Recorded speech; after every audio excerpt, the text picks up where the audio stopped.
ఇక అమెరికా దర్యాప్తు సంస్థ ఎఫ్బీఐ డైరెక్టర్ గా భారతీయ సంతతి వ్యక్తి కాష్ పటేల్ నియామక ప్రక్రియ పూర్తయింది. కాష్ పటేల్ ను ఆ పోస్ట్ కు సెనెట్ కన్ఫర్మ్ చేసింది. 51-49 ఓట్ల తేడాతో ఆయన నియామకం జరిగింది. ఎఫ్బీఐ డైరెక్టర్ పదవి చేపట్టిన తొలి హిందూ భారతీయ అమెరికన్ గా కాష్ పటేల్ నిలిచారు.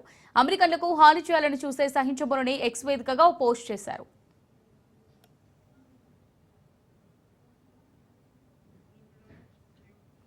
ఎఫ్బీఐ డైరెక్టర్ గా నియమించడం పట్ల కాష్ పటేల్ కృతజ్ఞతలు తెలిపారు. ఎక్స్ అకౌంట్ లో అధ్యక్షుడు ట్రంప్ కు ఆయన థాంక్స్ చెప్పారు.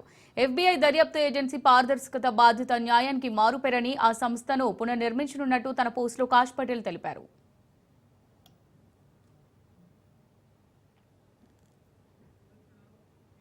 ఎఫ్బీఐ డైరెక్టర్ గా కాష్ పటేల్ ను ఆమోదించేందుకు సెనెట్ ఓటింగ్ నిర్వహించింది. అనుకూలంగా 51 ఓట్లు రాగా 49 మంది వ్యతిరేకించారు. అయితే 49 మందిలో 2 రిపబ్లికన్ సెనేటర్లు కూడా ఉన్నారు. ఇక ప్రతిపక్ష డెమోక్రాట్లు కూడా కాష్ నియామకంపై అభ్యంతరం వ్యక్తం చేశారు. దీంతో 2 ఓట్ల తేడాతో కాష్ నియామకం జరిగింది.